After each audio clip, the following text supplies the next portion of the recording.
출애굽기 2장 11절에서 15절까지 말씀입니다. 우리 한 절씩 교독하도록 하겠습니다. 모세가 장성한 후에 한 번은 자기 형제들에게 나가서 그들이 고되게 노동하는 것을 보더니 어떤 애굽 사람이 한 히브리 사람 곧 자기 형제를 치는 것을 본지라.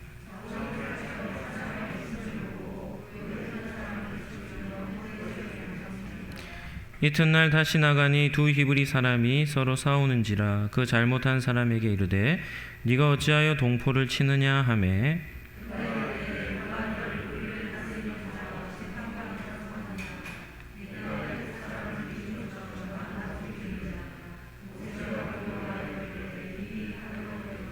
같이 읽겠습니다.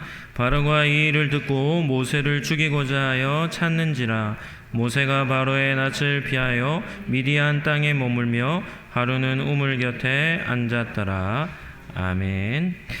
오늘 푸르른 계절 여름 8번째 시간, 설교 제목은 푸르지 못한 모세, 이런 제목으로 말씀을 잠시 나누도록 하겠습니다. 한번 따라하겠습니다. 푸르름을 가진 성도는 자기 힘으로 살지 않습니다. 우리 추석 명절임에도 예배 자리 참석하신 우리 성도님들을 예수님 이름으로 축복합니다. 오늘은 우리 첫 번째로 살펴볼 주제는 성경에서 말하는 힘에 대한 관점입니다. 성경은 힘에 대해서 어떻게 말하는가에 대해서 잠깐 살펴보도록 하겠습니다.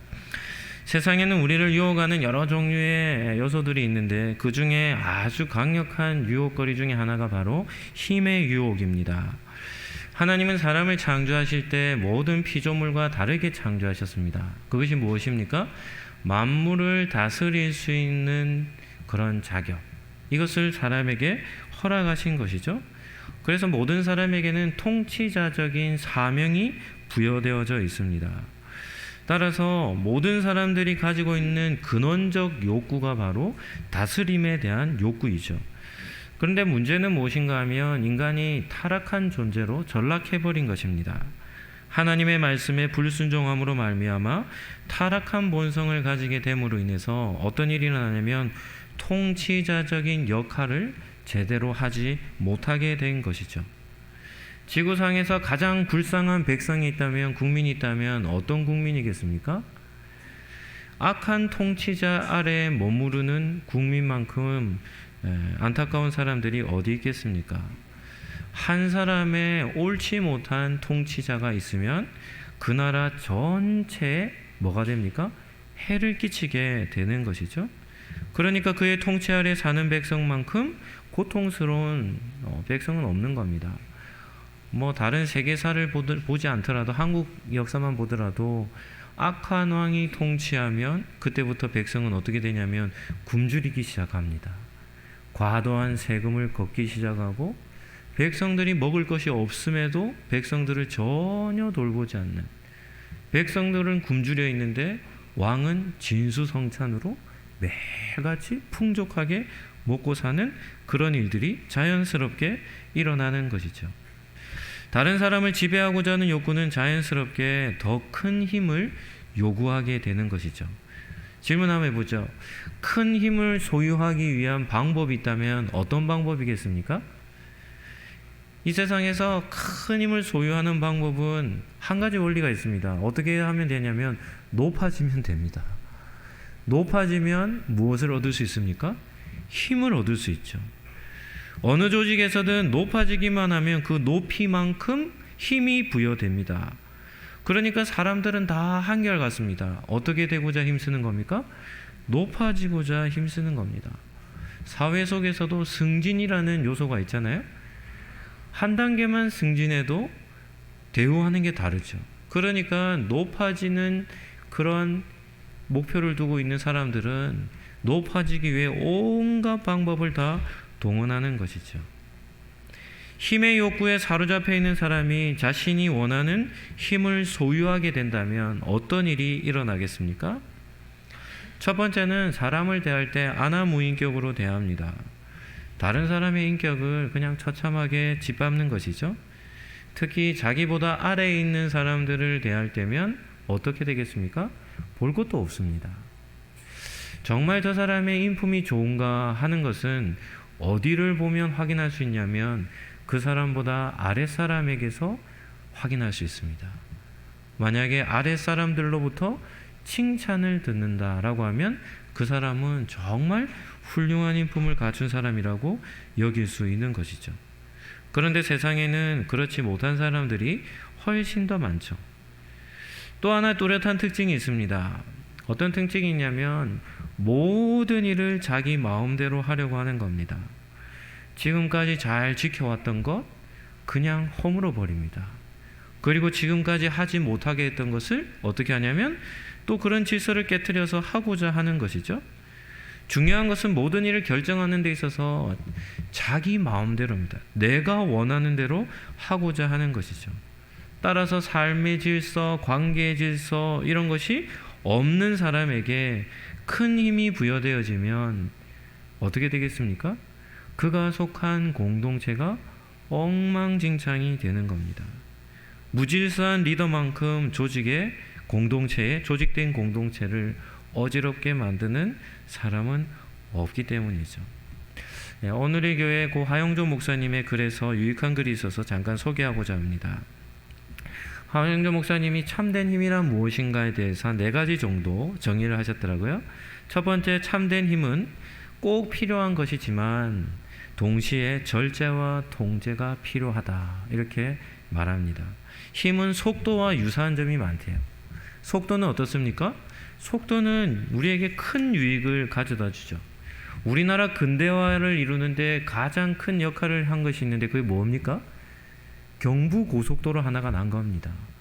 고속도로 하나가 나니까 나라의 경제 성장이 달라지는 것이죠. 속도는 우리에게 아주 유익한 점을 많이 줍니다. 여러 가지 일들에서 이런 시간적인 단축을 우리에게 시켜주는 것이죠. 그럼에도 불구하고 속도에 제어 장치가 없다면 어떻게 되겠습니까? 제어되지 않는 속도는 덕이 아닙니다. 엄청난 피해를 가져다 주는 것이죠. 좋은 차는 어떤 차입니까? 영화 같은 데도 보면 엔진 소리가 다르더라고요. 보통 차들의 엔진 소리보다 한 10배가 큰 차들이 있어요. 막 왕 이런 차들이 있어요. 그런 차들의 특징이 뭐냐면 엄청난 속도를 냅니다. 그런데 빠른 속도를 내는 능력만큼 뭐 하는 능력도 갖추어야 좋은 차입니까? 제어하는 능력, 안전한 브레이크 시스템을 갖춘 차라야 좋은 차라고 인정받지 않겠습니까? 힘도 마찬가지입니다. 힘이 우리에게 주는 유익이 있습니다. 그런데 반드시 힘에도 무엇이 필요하냐면 제어하는 능력이 필요합니다. 힘의 크기만큼이나 제어하는 힘, 통제하는 힘이 균형을 이루어야 그 힘은 우리에게 덕이 되는 것이죠. 그렇지 않은 힘은 도리어 엄청난 피해를 불러옵니다. 마치 재앙과 같은 역할을 하는 겁니다. 두 번째, 참된 힘은 그 본질이 물질적인 것에 있는 것이 아니라 정신적인 것, 더 정확하게 말하면 영적인 것에 있음을 기억하는 것이죠. 물질적이고 육체적인 힘은 타인을 강제적으로 복종시킬 수 있을 정도까지 갑니다. 그런데 마음으로 따르게 할 수는 없죠. 거대한 세상을 움직이는 힘은 물질적인 이런 물리적인 힘이 아니라 정신적인 힘에 있다는 것을 우리는 기억해야 합니다. 이런 말이 있습니다. 힘보다 칼보다 펜이 강하다. 혹시 들어보셨습니까? 여기서 칼은 물리적인 힘을 의미하는 것이고 펜은 정신적인 힘을 의미하는 것이죠. 세계를 움직이는 힘은 정신적인 힘인 사상에 있습니다. 우리는 공산주의라는 사상이 있잖아요. 우리 북한도 공산주의고 지금 세계 전쟁을 일으키는 푸틴 러시아도 공산주의죠. 공산주의가 가지고 있는 제일 큰 문제점이 뭔가 하면 공산주의는 유물론에 근거하여 나온 사상입니다. 유물론은 모든 것을 이 물질에 보고 있거든요. 물질에 근원을 두고 있기 때문에 종교적인 것, 영적인 신의 존재 이런 것들을 다 부정하는 것이 이 공산주의 사상입니다. 그러다 보니까 모든 근원을 물질로 보다 보니까 사람이라는 존재도 존엄하게 보지 않습니다. 사람 역시도 한갓 물질에 불과하죠. 그래서 공산주의자들이 행하는 일 중에 어마어마한 일들이 있는데 그게 뭐냐면 대량 학살하는 겁니다. 인종 말살 정책을 펼치는 것이죠. 그래서 세계전쟁 이런 거 보면, 세계사를 보면 정말 많은 상상할 수도 없을 정도로 사람들을 학살하는 일, 다 어디서 나오냐면 이 공산주의 사상에서 나오는 겁니다. 그냥 수백만 명은 눈 하나 깜짝하지 않고 죽여버려요. 이 공산주의 사상입니다. 따라서 물리적인 힘은 정신적인 힘의 지배를 받기 때문에 힘의 근원은 정신적인 것에 있다는 것을 우리는 기억할 수 있습니다. 또 한 가지는 정신적인 힘보다 더 근원적인 것이 영적인 힘입니다. 성도에게 주시는 은혜가 무엇인가 하면 성도들은 성령을 받습니다. 하나님의 영, 신약적으로 말하면 그리스도의 영이라 불리는 성령님의 은혜를 받는 것이죠. 그리고 성령님께서 우리 안에 거하시며 우리의 정신세계, 우리의 영적 세계를 성령님께서 다스려 주시는 겁니다. 그래서 사도 바울은 성령의 열매는 이렇게 얘기하죠. 성령의 열매는 어떻게 맺는 겁니까? 성령의 그 거룩하신 영에 의해 통제를 받는 사람들에게서 맺는 열매가 성령의 열매죠. 그래서 가장 선하고 아름다운 열매를 맺게 되는 것입니다. 세 번째는 참된 힘은 소유하는 것이 아니라 위탁되는 것입니다. 힘이란 내가 만들어서 내가 소유하는 것이 아니라 잠깐 우리에게 주어지는 것이죠. 예를 들면 나라를 대표하는 대통령 어떻습니까? 대통령은 대통령의 권한과 힘을 자기가 쟁취하는 겁니까? 그렇지 않습니다. 어떻게 대통령의 자리에 오를 수 있습니까? 국민들의 투표에 의해서 어떻게 되냐면 오랜 기간이 아니라 5년 정도 대통령의 권한을 부여받게 되는 것이죠. 5년 동안 국가를 통치하는 그런 힘을 위탁받는 것이 대통령이 아닙니까? 사람들이 가지고 있는 착각 중에 하나는 힘은 소유하는 것이다 이렇게 생각하는 것과 더불어 또 한 가지는 지금 가지고 있는 큰 힘을 영원히 간직할 수 있다라고 생각하는 것이 엄청난 착각입니다. 힘은 잠깐 우리에게 주어지는 것이죠. 이런 힘의 유혹에 빠진 사람들, 그 사람들의 최후가 어떻습니까? 너무나 비참합니다. 높은 자리에 올랐다가 내려오는 순간 어떻게 되냐면 그 사람이 가지고 있었던 그 힘을 가지고 행했던 모든 부정부패들이 다 드러나게 되는 것이죠. 우리나라의 근대의 역사는 부끄러운 역사 아닙니까? 어느 한 사람도 최고의 자리에 오른다고 해서 그 자리에 오르는 것까지는 좋을지 모르겠지만 그 자리에 오른 뒤에 그 자리에서 내려오고 나서 그 사람의 삶을 조명해 볼 때 국민들로부터 존중받는 사람이 없는 역사가 우리 한국의 근대 역사 아닙니까? 이 힘에 대한 이해를 잘 못하고 있기 때문입니다. 네 번째는 참된 힘은 하나님으로부터 주어지는 겁니다. 시편 18편 1절에 다윗은 이렇게 노래하죠. 나의 힘이신 여호와여, 내가 주님을 사랑합니다. 다윗은 이스라엘의 왕입니다. 왕은 어떻게 보면 절대적인 힘을 가진 존재 아닙니까? 그런데 그런 왕의 자리에 올랐던 다윗이 뭐라고 노래를 하냐면 나의 힘은 하나님이십니다. 이렇게 노래하는 겁니다. 이스라엘은 왕이 되었지만 그 왕의 자리, 왕의 힘을 누가 주셨냐면 하나님께서 부여하여 주셨다는 것을 믿었던 사람이죠. 다윗은 초대왕이었던 사울이 그 힘을 자기 마음대로 사용하려고 하다가 하나님께 버림받은 것을 기억하고 있었습니다. 그래서 그는 왕권을 자기 힘으로 삼지 않고 누구를 자신의 힘으로 삼습니까? 하나님을 나의 힘으로 삼는 것입니다. 얼마나 훌륭한 믿음의 고백입니까? 성경적인 힘에 대한 관점은 힘은 반드시 제어할 수 있어야 하고 힘을 부여하여 주시는 분은 하나님이신 것을 깨달아야 하며 그 힘은 우리에게 잠깐 위탁되어졌다는 사실을 우리는 기억해야 하는 겁니다. 오늘 예배를 드린 우리 상록교회 성도님들도 여러분들에게 힘이 있습니까? 그 힘은 잠깐 주어져 있다는 사실을 기억하시고 또 힘의 원천이 되신 하나님께서 그 힘을 잘 사용할 수 있도록 우리에게 지혜를 달라고 우리는 하나님께 기도해야 할 줄로 믿습니다. 하나님은 당신의 힘을, 당신의 뜻을 가지고 그 뜻을 이루는데 사람을 사용하시는데 그렇게 선택되어진 사람들에게 당신의 힘을 맡겨주십니다. 그리고 하나님의 선한 목적을 우리를 통해 이루어 가시는 것이죠. 따라서 상록이는 부여되어진 힘을 하나님의 뜻에 맞추어 성취해야 할 줄로 믿습니다. 두 번째는 푸르지 못한 모세입니다. 지금까지는 인생의 황금기인 여름을 푸르름을 간직하며 살았던 인물들을 살펴보았는데요. 오늘부터는 그와는 반대로 인생의 황금기 때 푸르르지 못한 인물들에 대해서 몇 사람 좀 살펴보고자 합니다.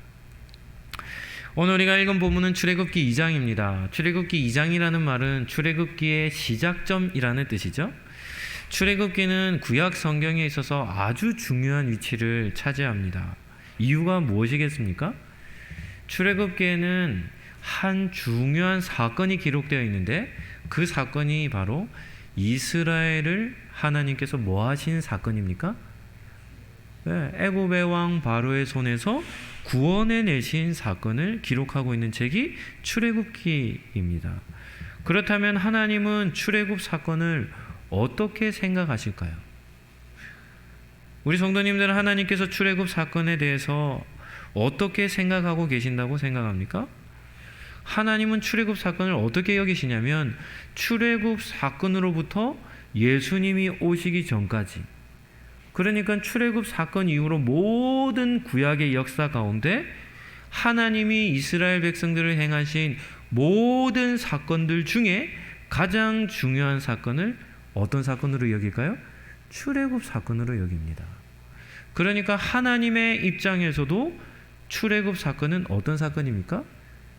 예수님 오시기 전, 예수님으로 인하여 구원 사역을 이루시기 전에 전 사건 중에 가장 중요한 사건이 바로 이 구약의 출애굽 사건입니다. 하나님은 이스라엘 백성이 하나님께 범죄할 때마다, 하나님을 떠나 우상을 섬길 때마다 늘 똑같은 패턴으로 이스라엘 백성들에게 말씀하셨습니다. 이렇게 말씀하십니다. 한번 들어보시죠. 나는 애굽에서 종되었던 너희를 구원해낸 너희의 하나님 여호와라. 하나님은 모세를 통해서 이스라엘을 애굽에서 구원해내신 이후에 예수님이 오시기 전까지 똑같은 메시지를 계속해서 반복하여 말씀하시는데 그 메시지가 어떤 말씀이라고요? 나는 너희를 애굽 종되었던 땅에서 구원해낸 하나님 여호와라는 겁니다. 오늘 읽은 출애굽기 2장 말씀이 그렇게도 중요한 출애굽 사건의 시작점을 알리는 사건으로 나옵니다. 그 사건이 무엇인가 하면 출애굽 사건 때 하나님께 쓰임을 받았던 모세라는 인물의 출생과 인생에 관련된 내용이 나옵니다. 모세는 이스라엘 백성들에게 있어서, 지금 유대인들에게 있어서도 이스라엘의 역사 속에 가장 훌륭한 믿음의 선배 중에 한 사람으로 인정을 받고 있죠. 지금 현존하는 유대인들에게도 모세라는 인물은 잊을 수 없을 만큼 인정받는 사람입니다. 뭐 우리나라로 친다면 어떤 인물 정도 되겠습니까? 뭐 세종대왕, 뭐 이순신 같은 그런 위인에 속하는 인물이죠. 출애굽기 2장은 바로 그 모세의 출생 사건을 다루고 있습니다. 모세는 몇 살까지 살았습니까?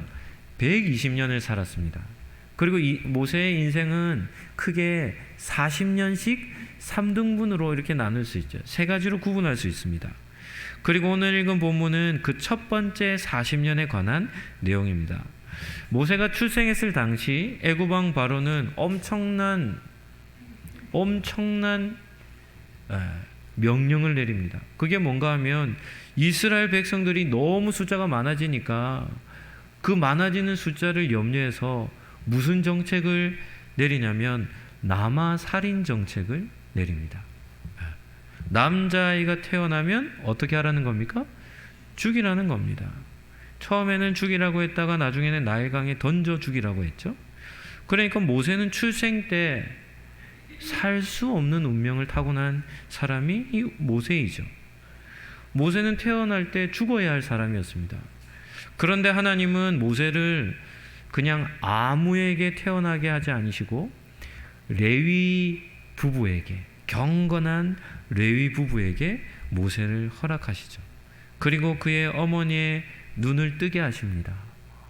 요게벳이라는 여인이 아들을 낳았는데 이 아들이 너무 아름답게 보인 겁니다. 우리 자녀를 낳아보신 우리 어머니들은 자식을 놓았을 때 자식이 예뻐 보입니까? 못나 보입니까?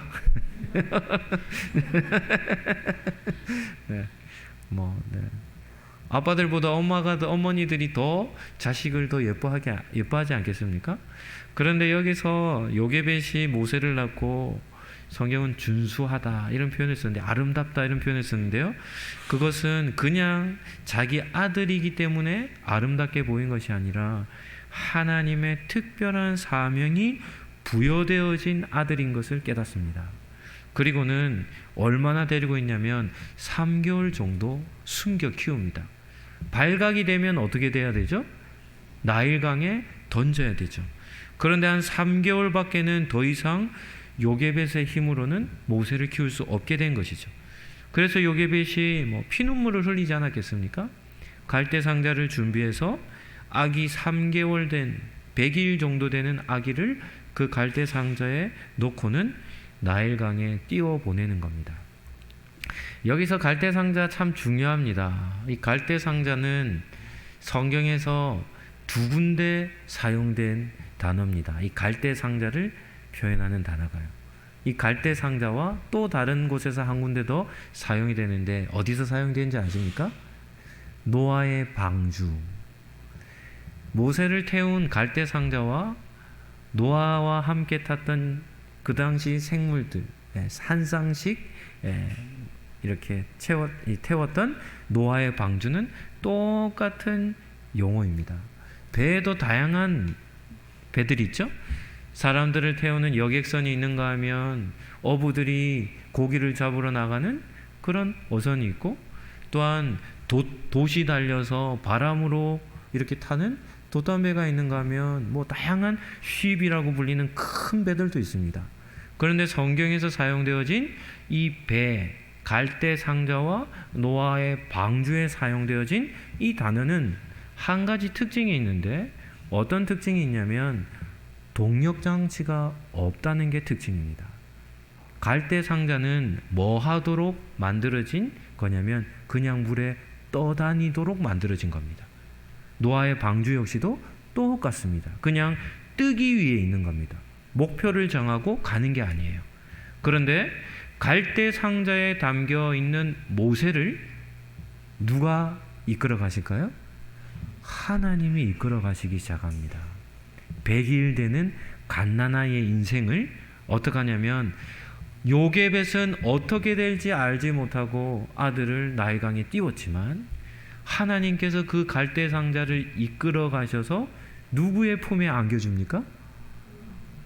바로 왕의 딸인 공주의 품에 안겨줍니다. 그러니까 모세의 100일째 되는 그 아이의 인생이 한순간에 노예로 죽을 수밖에 없었던 운명에서 어떻게 바뀌는 겁니까? 애굽이라는 나라의 왕의 공주의 아들로, 왕자로 인생이 완전히 반전이 일어나는 것이죠. 그리고 나서 모세는 왕궁에서 자랐습니다. 출애굽기 2장에는 나오지 않지만 사도행전 7장 22절에 보면 40년 동안 모세가 애굽에서 왕궁에서 어떻게 자랐는지를 기록하고 있습니다. 우리 같이 한번 읽어볼까요? 7장 22절입니다. 같이 한번 읽어보겠습니다. 시작. 모세가 애굽 사람의 모든 지혜를 배워 그의 말과 하는 일들이 능하더라. 이렇게 기록하고 있죠. 모세가 자랐을 당시 애굽은 세계 문명의 선구자였습니다. 자연과학, 천문학, 의학, 수학 이런 모든 학문들이 다 발달하였죠. 그러니까 왕궁에서 모세가 자랐으니까 그 시대의 최고의 학문들을 다 배운 아주 훌륭한 지도자의 면모를 갖추지 않았겠습니까? 모세와 관련된 영화들, 최근의 영화들 이런 것들을 보면, 이집트의 왕자 이런 영화들을 보면 모세가 그 당시 바로왕의 아들과 이렇게 견주어요. 그런데 전쟁에 나갔을 때 모습 이런 걸 보면 모세가 탁월한 리더십을 가지고 있는 훌륭한 지도자였음을 볼 수 있죠. 그리고 오늘 본문은 그러한 세월이 오래되어 모세가 40세쯤 되었다라고 이렇게 기록을 하고 있습니다. 오늘 본문 11절을 보시죠. 모세가 장성한 후에 한 번은 자기 형제들에게 나가서 그에게 고하되 고되게 노동하는 것을 보더니 어떤 애굽 사람이 한 히브리 사람 곧 자기 형제를 치는 것을 보았다. 이렇게 나옵니다. 11절에서 우리는 한 가지 중요한 사실을 발견할 수 있는데, 그것이 바로 모세가 가지고 있었던 정체성입니다. 모세는 애굽의 왕궁에 출생한 후 3개월쯤 되던 때에 왕궁에서 자랐습니다. 그러니까 자기 의식이 없을 때부터 왕궁에서 40년간 자랐죠. 그렇다면 자연스럽게 어떤 정체성을 가지고 있어야 합니까? 애굽 사람의 정체성을 가지고 있어야 되지 않습니까? 나는 애굽의 왕족이다, 이런 정체성을 가지고 있어야 하는데, 오늘 본문에 보면 모세는 애굽인의 정체성이 아니라 이스라엘 민족 히브리인의 정체성을 가지고 있는 겁니다. 그 이유가 무엇이겠습니까? 그 이유는 간단합니다. 모세를 키운 유모가 누구였기 때문이죠? 네, 모세를 낳았던 요게벳이었기 때문이죠. 그래서 오늘 11절 하반절에 보시면 이렇게 기록하고 있습니다. 히브리 사람 곧 누구의 형제라는 겁니까? 자기 형제라는 겁니다. 그러니까 히브리인, 노예 생활을 하고 있는 그 히브리인들이 나의 형제라, 이렇게 정체성이 확고하게 확립되어 있는 것을 볼 수 있죠. 40세쯤 되어서 왕궁에서 나가서 보았더니 동족 이스라엘 백성들이 어떻게 살아가고 있는 겁니까? 엄청난 고된 노역을 감당하고 있는 겁니다.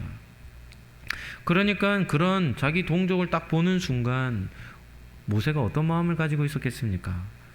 어떻게 하면 노예 생활을 하는 나의 동족을 해방시켜 줄까? 이런 고민을 나름 하지 않았겠습니까?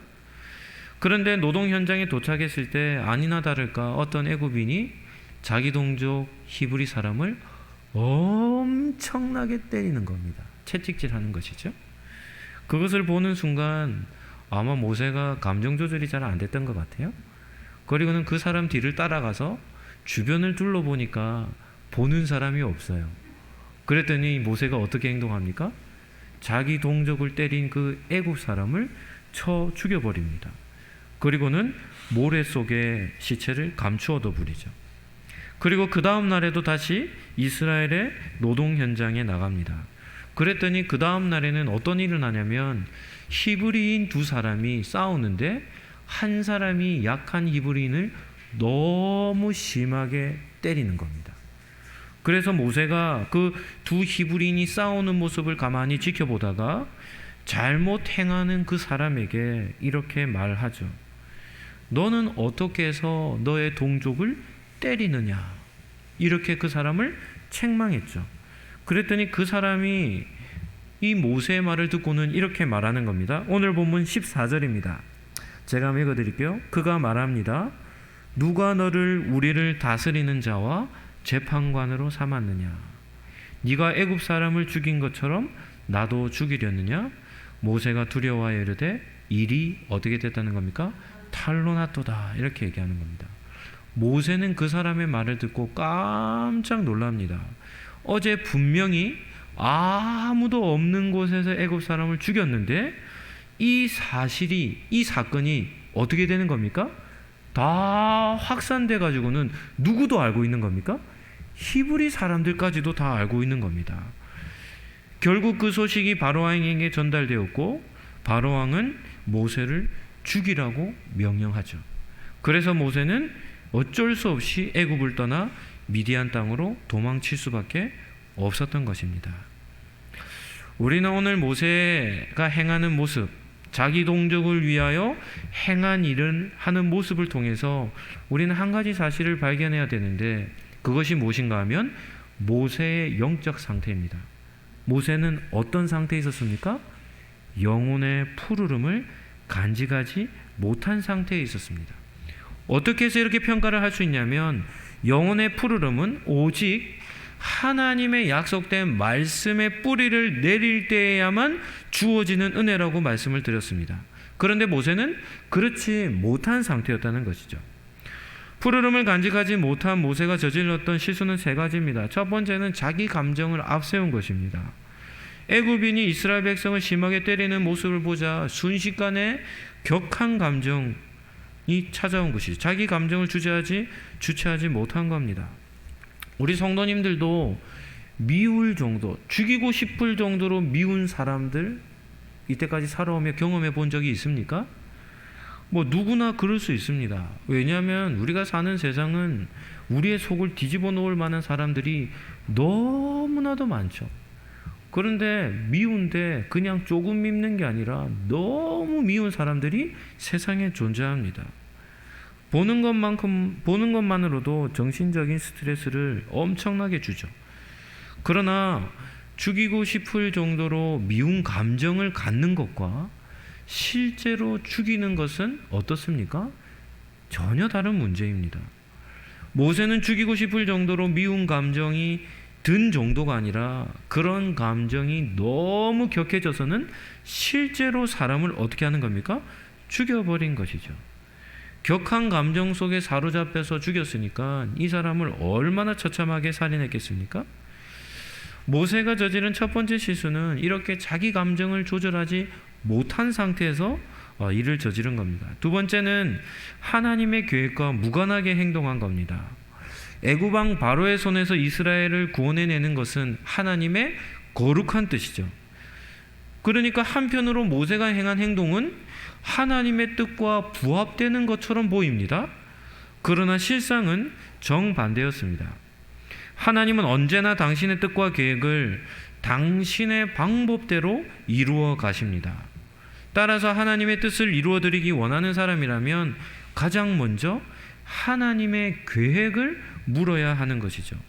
그렇지 않고 행하는 모든 것은 하나님의 사역에 전혀 도움이 되지 않습니다.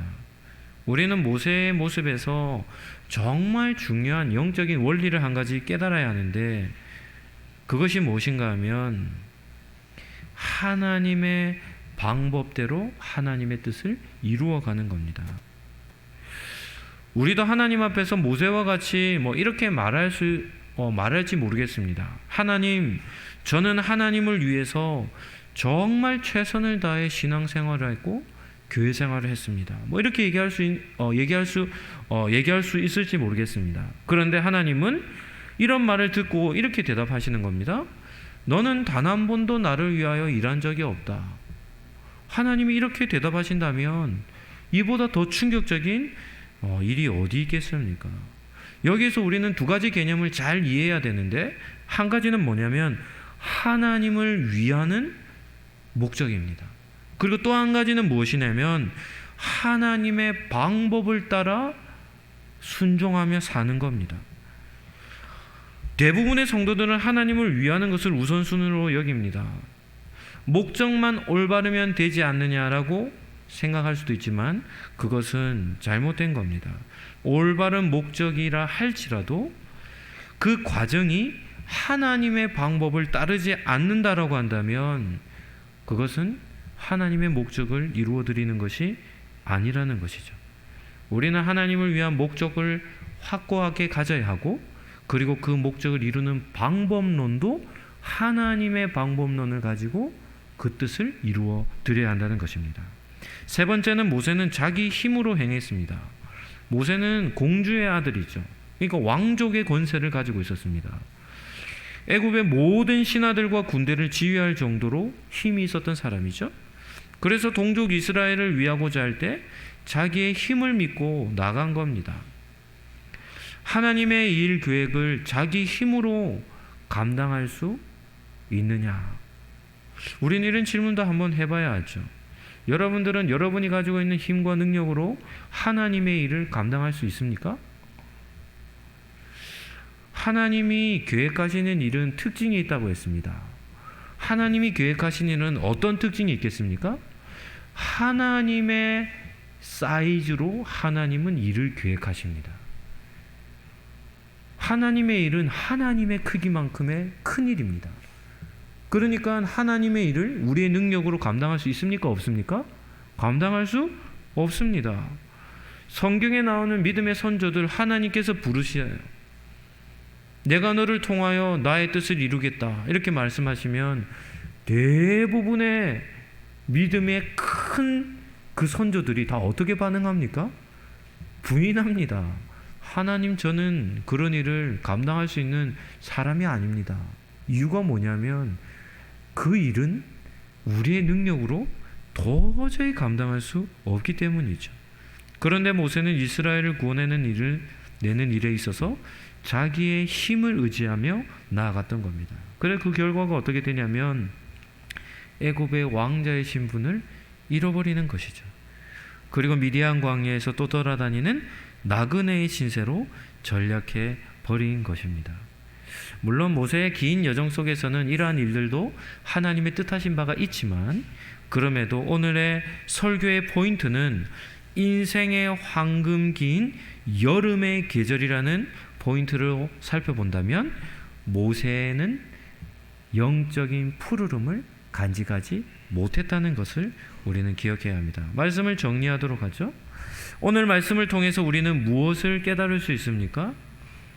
인생의 황금기는 영원하지 않다는 것, 우리에게 주어지는 힘 역시 동일하다는 것, 큰 힘이 주어질 때는 어느 때보다도 지혜가 필요하다는 것, 힘을 무절제하게 사용하는 것보다 어리석은 삶은 없다는 것, 인생의 황금기를 보낼 때 가장 쉽게 저지를 수 있는 실수가 바로 모세와 같은 실수라는 것입니다. 내 힘으로 내가 원하는 방식으로 일을 하는 것이죠. 하나님의 일은 하나님께서 우리에게 맡겨주신 사역은 그렇게 감당하는 것이 아니라는 것입니다. 오늘 예배를 드리는 우리 상록교회 성도님들, 여러분들은 하나님의 선하신 뜻을 이루고자 하는 그런 목적을 이루고자 하는 마음이 있으십니까? 이러한 마음을 갖는 것은 큰 축복입니다. 하지만 그 목적을 이루고자 할 때 우리의 방식대로 이루지 않으시기를 예수님의 이름으로 축복합니다. 한번 따라하시죠. 하나님의 사역은 하나님의 방법으로 감당해야 합니다. 아멘입니까?